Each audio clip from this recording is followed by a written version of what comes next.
Hello, and welcome to Malmesbury's Virtual Carnival 2020. Thank you for joining us for this event, which we are certain you will find both informative and entertaining. We very much appreciate your support for Virtual Carnival, which is a first for all of us. We do hope that there will be other events in this year's programme that you want to be part of and enjoy. Malmesbury Carnival is still seeking to support our local charities, and although we are making no charge for any of this year's events, if you have not already done so, please consider donating this year. Now, sit back and enjoy the show, and thank you once again on behalf of our contributors and the Carnival Committee.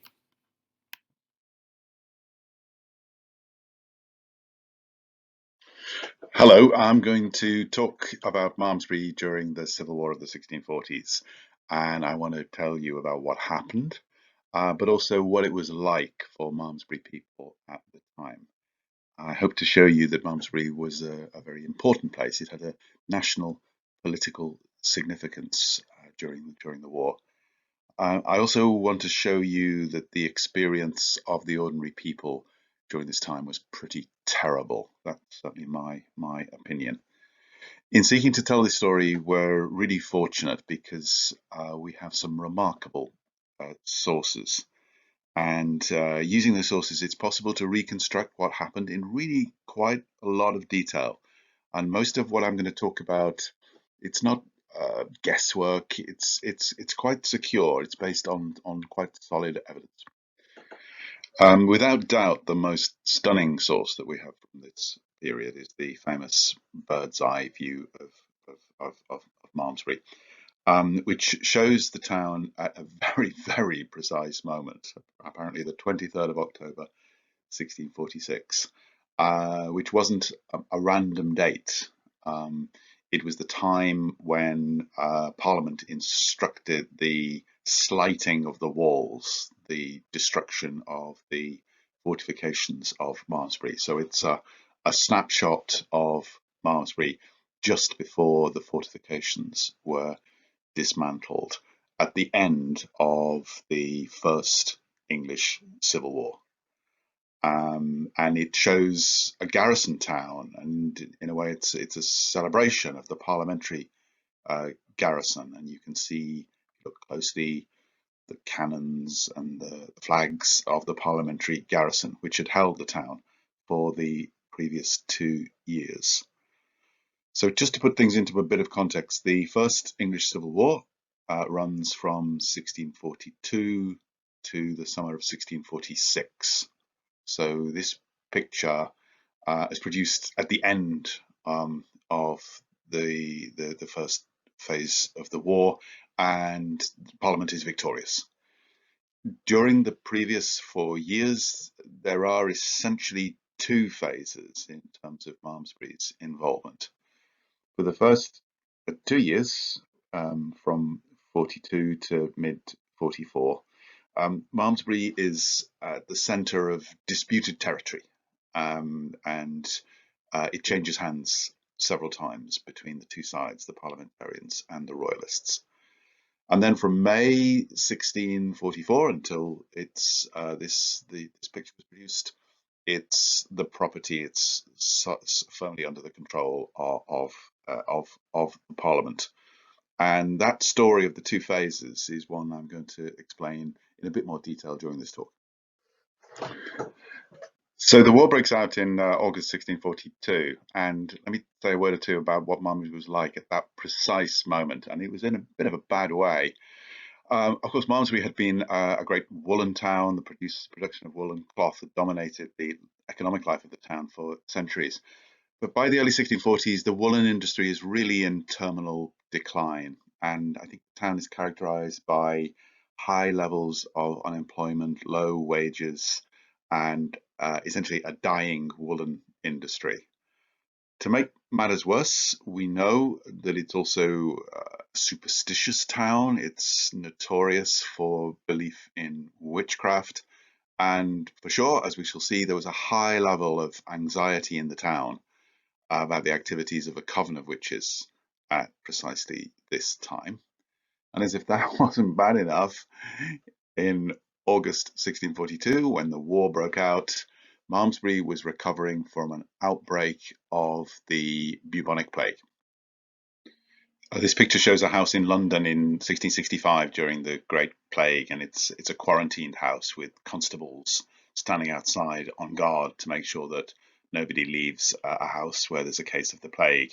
And exactly this scene would have been visible in Malmesbury in 1642. We know that houses were quarantined. We know that the plague was raging in the town. So we have a health problem, but we've also got an economic problem. Because other towns banned the import of woolen cloth from Malmesbury in case the cloth transmitted the infection. And we know that the county magistrates, so conscious were they of hunger in the town because of high levels of unemployment, ordered a special tax for the relief of the poor of Malmesbury. But only a third of the intended amount was raised. So we can be absolutely sure that there were lots of hungry, desperate people in the town as the war broke out. Now, Malmesbury, like the rest of England, was divided at the time, bitterly divided in religious belief. Charles I had promoted a version of Anglicanism that involved significant ritual and ceremonial, seen as being too close to Catholicism by the Puritans, who wanted a much plainer form of worship. And for sure, this debate was played out in Malmesbury. And actually, just outside Malmesbury, at Brinkworth, was a particularly famous and fiery Puritan preacher, a man called Tobias Crisp. And we know that people used to come from miles around to hear his Puritan sermons. And the first event linked to the Civil War that we know of from Malmesbury actually involves Tobias Crisp. And we don't know much about it, but it seems what happened is that a group of royalist soldiers went to Brinkworth in order to harass Tobias Crisp, this Puritan preacher who they greatly disliked. And he was so traumatized by the experience that he fled from Wiltshire to London. Well, of course, one of the most dramatic reminders of the English Civil War in Malmesbury today is the damage that can be seen on the Abbey as a result of musket and artillery shot. And what I want to do tonight is explain how this happened, because there really is no mystery about how this came about. I talked earlier on about the remarkable sources that we have for Malmesbury during the English Civil War. Well, here are two particularly interesting sources, and they're pamphlets published in London explaining events in Malmesbury, explaining particular incidents during the Civil War. And these publications from 1643 and 1644, respectively, indicate very clearly what happened and how fierce fighting caused the damage that we can still see today on the Abbey. So control of Malmesbury was hotly contested during the early stages of the Civil War. And in fact, it changed hands no fewer than 6 times. It began under parliamentary control and it ended under parliamentary control. But between times, it changed hands 6 times. And on 2 occasions, it was taken by storm. There was some sort of battle. There was definitely a fierce gunfight involved in the capture of Malmesbury in March 43 and May 44. And it's those 2 events that caused the damage that you can see on the Abbey today. Now, before I explain a bit more of the detail about the fighting on the streets of Malmesbury, I want to explain a little bit more of the context. So the town itself seems to have declared early on for the Parliament, but the local gentry and aristocracy were much more divided in terms of their loyalties. And some of them, such as this guy, sided with the Parliament. And this is a picture of John Danvers from the Danvers family from Dauncey Park. And he was selected by the borough of Malmesbury to be MP in October 1645, and he was a pro-parliamentarian MP. Now, John Danvers' claim to fame or claim to notoriety is that he was one of the regicides. In 1649, he signed the death warrant of Charles I, along with about 60 other pro-parliamentarians. And this is it. This is the death warrant. And in the second column, third signature down, you can just about make out the surname Danvers. And on the left-hand side, third signature down, you can see O. Cromwell, Oliver Cromwell. So John Danvers, together with Oliver Cromwell, signed the death warrant of Charles I. So John Danvers, MP for Malmesbury, was a regicide, and here's another guy who later became MP for Malmesbury. He's called James Long.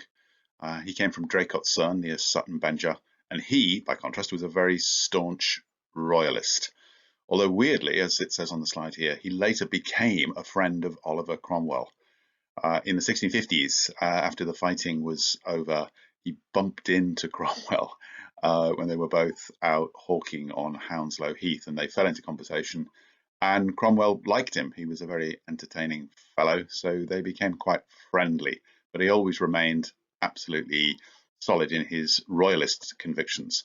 And when Charles II came back, he knighted Long. He became Sir James Long. James Long had in fact met Cromwell a few years earlier. In 1645, Long was commanding the Wiltshire Royalists, and his entire regiment was defeated and captured in an encounter with Oliver Cromwell and a man called William Waller near the town of Devizes. And the parliamentary side published this pamphlet to celebrate this great victory obtained by Waller and Cromwell against Colonel Sir James Long, High Sheriff of Wiltshire, and it goes on to itemise all of the prisoners who were taken at this particular event. This is interesting also because it introduces the character of William Waller, and as we shall see, Waller is quite important in terms of the history of Malmesbury during the Civil War. Now, I said at the beginning that I wanted to convince you that Malmesbury was an important place during the English Civil War. Maybe it would be more precise to say Malmesbury was a particularly important place during 1643. And the reasons for that are strategic, because Malmesbury at that time controlled the territory between the contested and strategically important cities of Oxford, Bristol, and Gloucester. So Charles I based himself in Oxford for the duration of the war, and in this early phase was keen to subjugate the parliamentary strongholds of Gloucester and Bristol, and Malmesbury stood in the way. So Malmesbury was actually on the main road from Oxford to Bristol, and I like this 17th century road map showing the route from Oxford to Bristol and how it passes through the town of Malmesbury. And you have a look at it, you can see the numbers 41, 42, 43. These are miles distance from Oxford.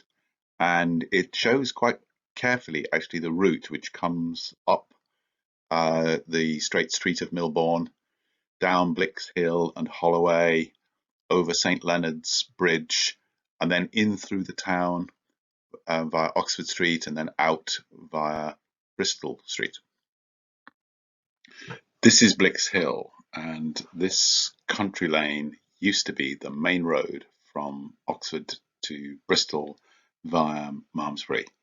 And I love the idea that in the summer of 1643, the royalist forces under the command of Rupert of the Rhine went down this road as they moved from Oxford in order to retake the important city of Bristol. Now I want to talk about the first of the major gunfights that took place in Malmesbury during the Civil War, and it focuses on this man, William Waller, who was one of the leading parliamentary generals and who had a reputation for success. In fact, he was known as William the Conqueror, and he came to Malmesbury in March 1643. We know a lot about the events of 1643 when Waller took Malmesbury by storm, because almost immediately he wrote a pamphlet about the events which was published in London. And here it is, this is the front cover. And it's in the form of a letter from Waller to another senior parliamentary general, the Earl of Essex. And in this, he describes very precisely what happened at Malmesbury. And I don't know whether you can see in the small print.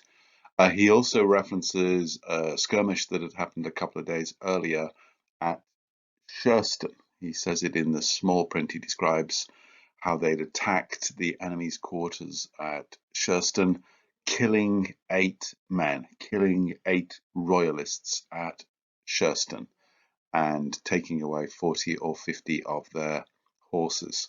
So this pamphlet was published in London just a few days after the events in Malmesbury, and it created a national sensation. Now, the significance of Malmesbury during the Civil War is linked to the fact that it's a natural fortress. It's on a hill, it's almost entirely surrounded by 2 branches of the River Avon. So very, very easy to defend and difficult to take. And that's one reason why Waller was so proud of his achievement in taking Malmesbury. And in his account of the attack, he describes the strengths of Malmesbury. The town is the strongest inland situation that ever I saw. Now, recognizing the strength of Malmesbury, Waller decided to attack via Westport, because that's the only place where you can get to the town centre without crossing a river. So his force battled their way through the Westport suburbs, and on the way they were attacked by sniper fire, which he describes. In the outer town there were gardens walled in with dry stone wall, from whence the enemy played upon us as we came on, but within half an hour we beat them out of those strengths. So they managed to get beyond the suburbs of the town and close to Westport Bar.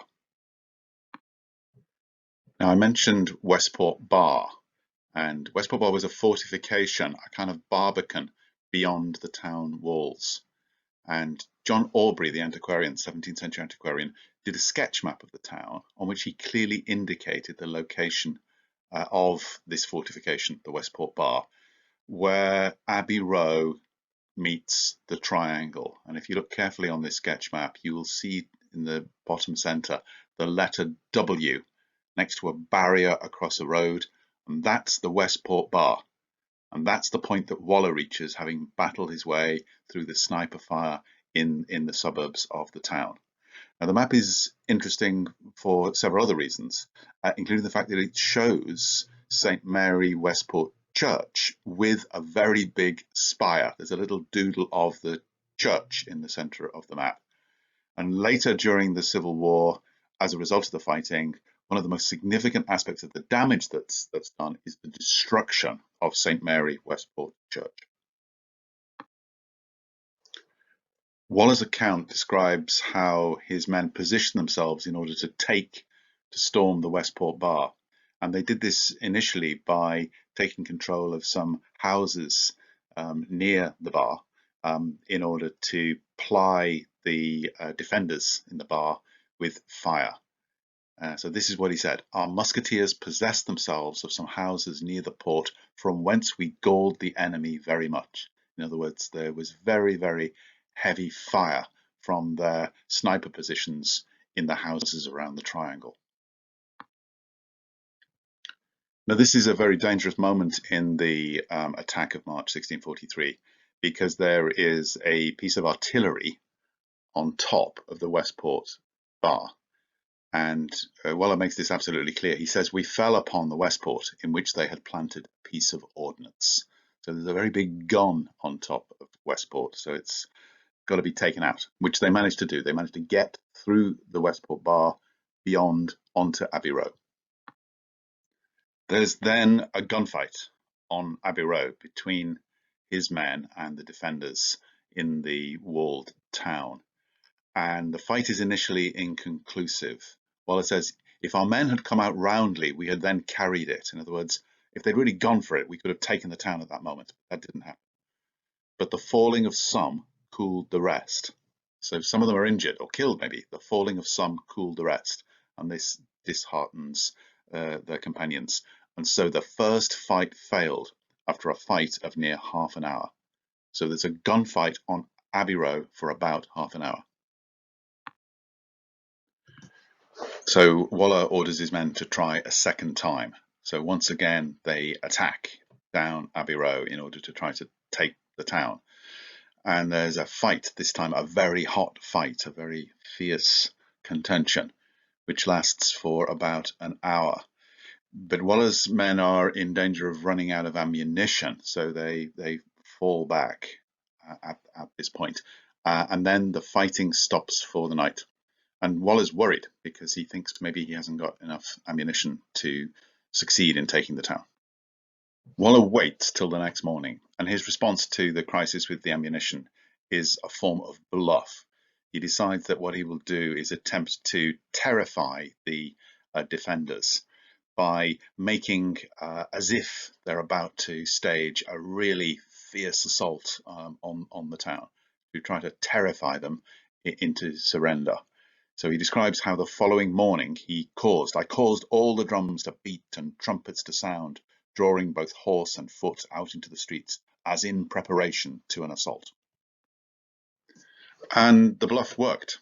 Waller's men have got very little ammunition left, but the defenders are indeed intimidated by the bluster and all the makings of a big assault, and they surrender. So this gave the enemy such apprehension, they were so fearful, that they immediately sent out a drum and craved a parley. So they've sent some guy out with a drum and perhaps a white flag in order to talk. And they then yielded upon quarter. They surrendered in return for their lives. After the victory, Waller doesn't hang around. He goes off to fight elsewhere, leaving the town under the control of Sir Edward Hungerford, and the town is garrisoned. And Waller and the Parliament are outraged when they hear a few days later that this garrison, just a few days after the storming of Malmesbury, actually deserts. They abandon the town. After all that effort, they abandon the town and is retaken by the royalists. Hungerford is so embarrassed by what happens that he arranges for a special publication to be printed in London called Sir Edward Hungerford's Vindication, which is his attempt to justify why it was the garrison that was under his control gave up, really, deserted, and allowed the town to be retaken by the royalists. Hungerford's defence is quite interesting. He gives in quite a systematic way several reasons why his men abandoned the town. One, they were terrified of the very large royalist garrison just up the road at Cirencester, which they thought would overpower them if they wanted to. The apprehension of the power of an enemy near them. He complained that his garrison was small, no more than 120 soldiers. And then he makes a very interesting point. He suggests that the deal was that the men of Malmesbury and the Malmesbury district would bolster the garrison. That had been arranged with Waller. But as soon as Waller disappeared, the locals also started to disappear. He said the backwardness of the country to come in to bear arms, who seemed very forward while Sir William Waller was present, but altered their minds so soon as they did see him with his army to be departed from them. By April 1643, therefore, Malmesbury is back under royalist control. And a few months later, they have a rather special visitor, none other than Charles I, came to Malmesbury and stayed overnight on the 1st of August 1643. And this isn't a legendary event. We have absolutely rock solid documentary proof that he came here, and he came here for a reason. He came here because Bristol had just been taken, and he was en route to make a triumphal entrance into the city of Bristol. Charles rode out from Malmesbury on the morning of the 2nd of August to Bristol. And then, having officially taken Bristol, he rode north through Gloucestershire. And his plan was that he was then going to accept the submission of Gloucester. But it didn't quite work out that way. And the painting here, Victorian painting, shows a fatal encounter he had on Matson Hill near Gloucester on the 10th of August. And the two men on the left, one a townsman, one a soldier, represent the city. And there's Charles on the right. And they ride out to meet him, and he's expecting that they're going to formally submit. But they don't submit. The Puritan-looking fella on the left, Tobias Jordan, reads out, you can see the document in his hand, a statement defying King Charles and refusing to submit. And his position is endorsed by the soldier there, who is a man with the splendid name of Marmaduke Pudsey. And as we shall see later, this individual, Marmaduke Pudsey, later comes to Malmesbury. So he plays a key role in this really, really pivotal event, the defiance of Gloucester. And later on, he turns up at Malmesbury, as we shall see. The Siege of Gloucester is a turning point in the history of the Civil War. Gloucester holds out against the Royalist siege, and the hero of the hour is the governor of Gloucester, Edward Massey. And it's Massey the following year, in May 1644, who is the central figure in the second violent attack on Malmesbury. And again, it's documented with great precision in a treatise that was published at the time, a document called Ebenezer. Ebenezer is a reference to a battle in the Old Testament. And this document that tells the tale of how Massey storms Malmesbury is infused with a strong religious sensibility. God is on the side of Edward Massey. The hero of Gloucester becomes the hero of the taking of Malmesbury. And there he is, there's Edward Massey, the governor of Gloucester, who undertook a campaign of conquest, breaking out of Gloucester on the 7th of May, and then touring through different parts of Gloucestershire before arriving in Malmesbury. When Massey got to Malmesbury, he issued an ultimatum to the defenders of the town, and this ultimatum survives and is reprinted in Ebenezer. And in it, he basically threatens the garrison.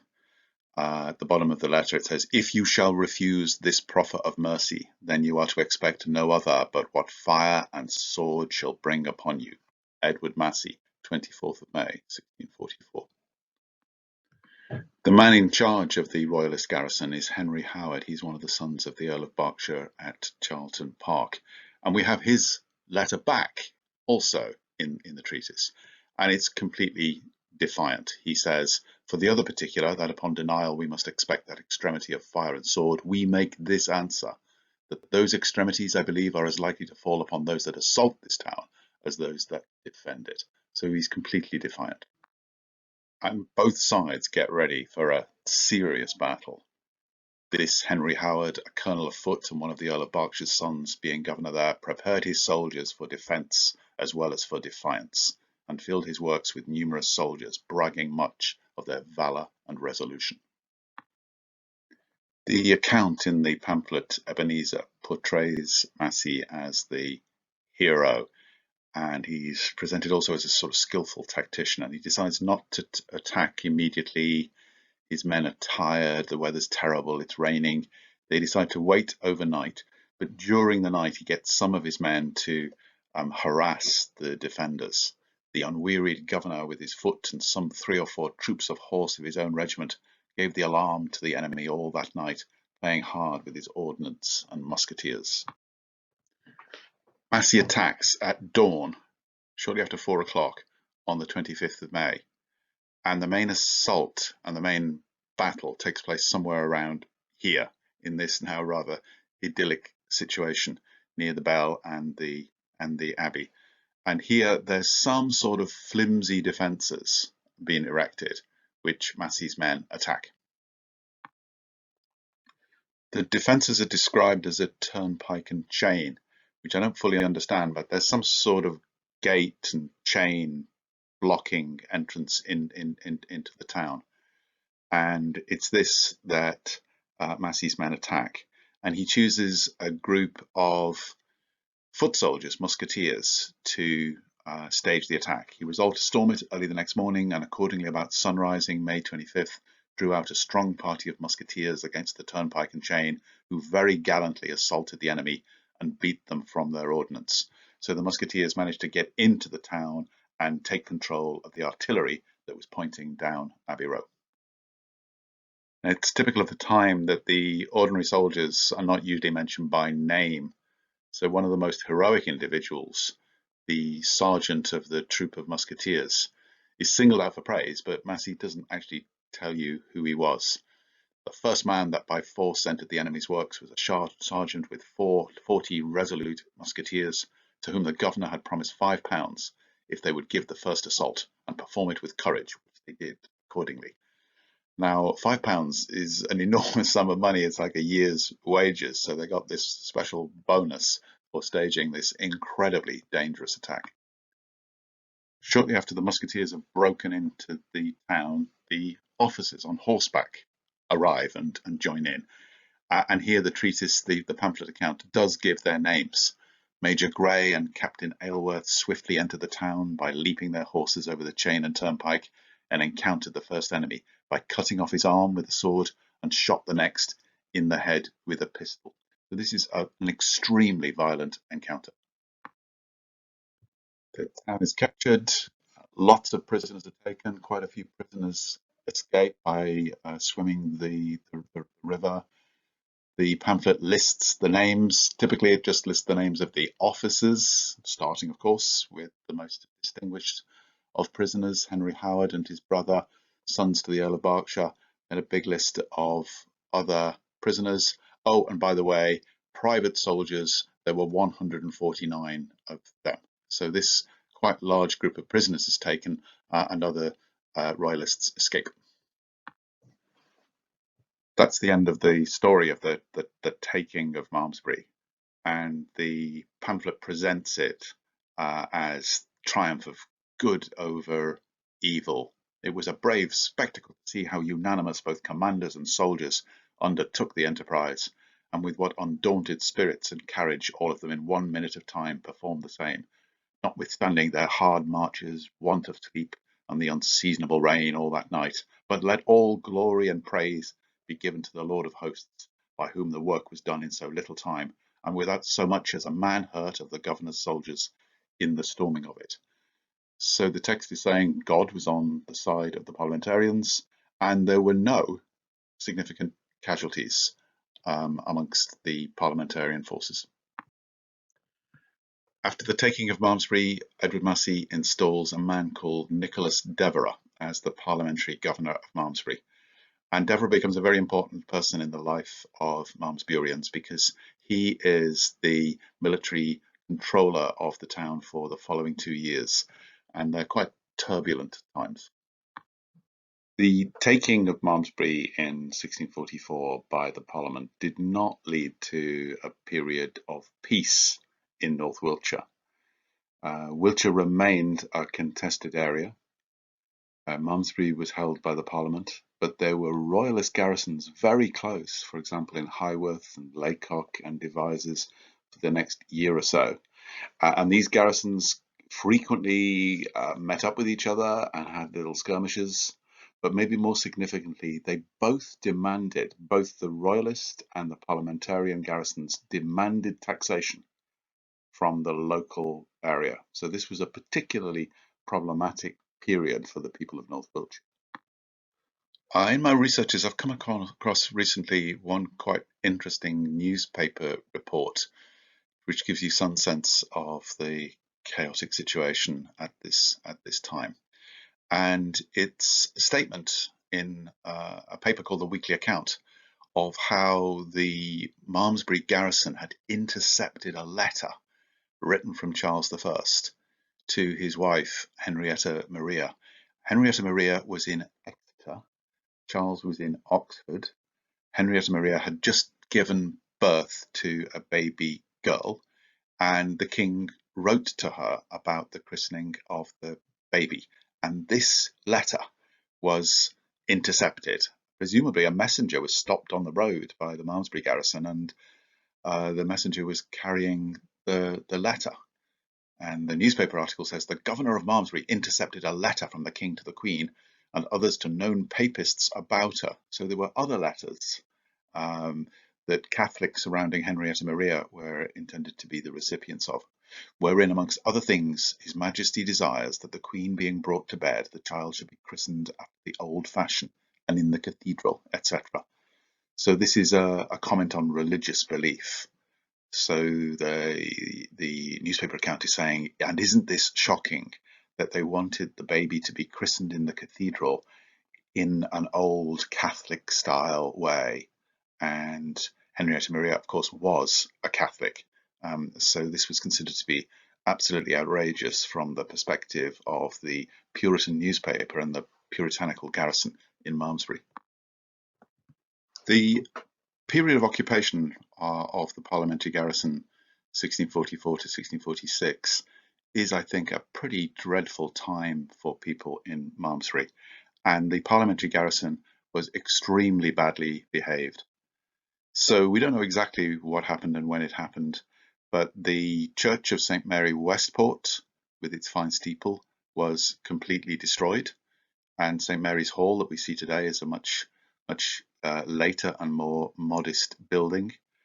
There's no doubt that the stained glass windows, medieval stained glass windows in the Abbey, were destroyed by the parliamentary soldiers, and shock horror, they decapitated King Athelstan, presumably because they were Republicans and they didn't like the idea of kings.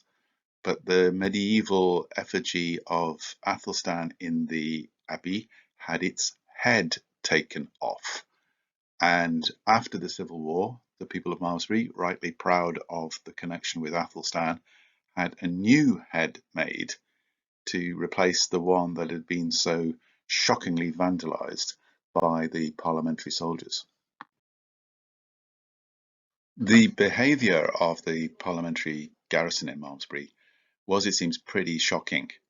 So they were quite rapacious in the way they taxed people in the villages, and they operated as far afield as Caen and Chippenham, and they misbehaved in other ways, to such an extent that some parliamentary supporting individuals sent a petition to Parliament in the summer of 1645 complaining about Nicholas Devereux and the behaviour of his men, who, instead of doing what they were supposed to be doing, had applied themselves to excessive drinking, profane swearing, vicious and riotous living, rather than the exercise of their places. They had been guilty of most grievous insolencies and oppressions, such as false imprisonment, unjust taxation or exactions, taking hay, seizing horses. It seems this complaint was taken very seriously by Parliament, and although Devereux hung on to his job, some of his officers were actually dismissed, it seems, as a response to this complaint. The parliamentary garrison in Malmesbury also appears to have unleashed an underlying antagonism between folks in the town and some women who were considered to be witches. And this happened in other places as well. So this picture is not a picture of somebody from Malmesbury, it's a picture of a witch in Newbury in Berkshire who was shot dead by parliamentary soldiers in 1643. And at precisely the same time in Malmesbury, the arrival of parliamentary soldiers seems to have been the cause of the death of a woman called Alice Elgar, reputed as a witch, a woman who came from Westport. We know about Alice Elgar because it's later documented by James Long, the royalist general who lived at Draycott-Cerne, who much later writes a history of witchcraft in Malmesbury, in which he tells this tale of the events of 1643. So Long wrote, Alice Elgar, widow, dwelling in Westport, became audaciously obnoxious to the good inhabitants. There was then none but martial law. It was 1643, Malmesbury being in the hands of the armies ranged against the king. And he went on to say, the soldiers, that's the parliamentary soldiers, and some of the lowest of the people did in the marketplace use her very roughly, so that Alice, perhaps to avoid the like, went home and poisoned herself. She was buried in a crossway as a felon of herself. So Alice Elgar is beaten up by a mob of soldiers and locals. She's so traumatized by this experience, in order to make sure it doesn't happen again, she commits suicide.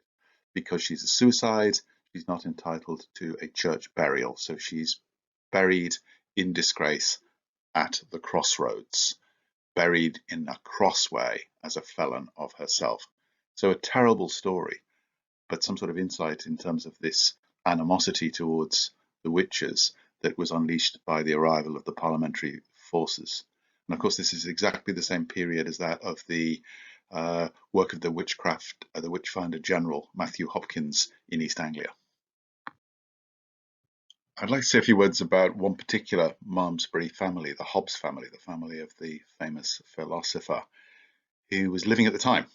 He wasn't actually in Malmesbury. He was in Paris during these events as a political exile. He had fled to France for fear that he would be arrested and prosecuted by the Parliament because he was a royalist. And it was in Paris during these years that he wrote his great masterpiece of political philosophy, Leviathan. Of course, many people have pointed out that there is a strong connection between the analysis of Hobbes and his experience of living through the Civil War.